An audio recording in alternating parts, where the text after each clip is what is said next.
বিসমিল্লাহির রহমানির রহিম। প্রিয় দেশবাসী, রামিসা হত্যাকাণ্ডে পুরো বাংলাদেশটা আজ স্তম্ভিত হয়ে আছে। তার মাঝেও এই ভারতের পাঁচাটা গোলামের বাচ্চারা ষড়যন্ত্রের ভিতরে তারা নিয়োজিত রয়েছে।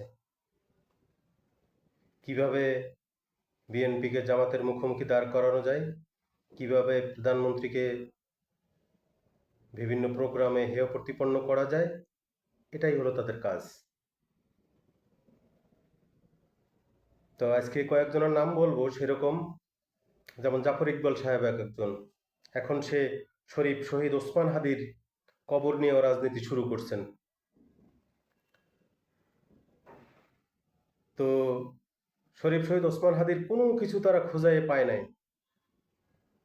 এই রয়ের বেতনভুক্ত পিতৃ পরিচয়হীন কয়টা অবৈধ সন্তান আছে বাংলাদেশে, তারা এখন সেই বিপ্লবের সময় কে কি বক্তব্য দিয়েছিল, ওসমান হাদি কি বক্তব্য দিয়েছিল, কি কথা বলেছিল, আরে একটা শব্দ উচ্চারণ করছে যে ফেসিবাদের হাউয়া মাউয়া ছিঁড়ে ফেলাবো, সেইটাকে নিয়ে তারা এখন মডিফাই কইরা ওইটাকে যৌনাঙ্গর রূপ দিয়া এই জাফর ইকবালরা, সেই ১৫০০ ভাগ্নার রক্ষিতা শমিকা স্যাররা,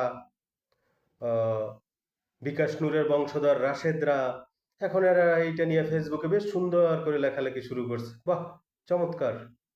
একটা লোক পৃথিবী থেকে চলে গেছে, তার বিচারটা পর্যন্ত এখন পর্যন্ত বাংলাদেশে প্রতিষ্ঠিত হয় নাই, অথচ তার কবরটা নিয়েও তাদের রাজনীতি করতে হবে।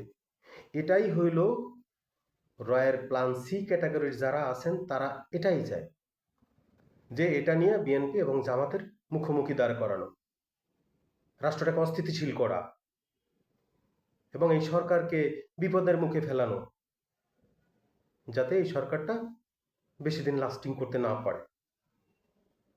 পদে পদে পদে পদে দেখবেন যে বিএনপি সরকারকে বারবার তারা বিভিন্ন সমস্যার ভিতরে তাদেরকে ফেলতেছে। কারা? এই যারা আওয়ামী লীগকে এখন প্রমোট করতে চাচ্ছেন। তার ভিতরে আরো একজনের নাম বলি, সে হলো স্বঘোষিত ইউনিক স্পেশাল ক্রিমিনালের জামাতা আন্দালিব রহমান পার্থ।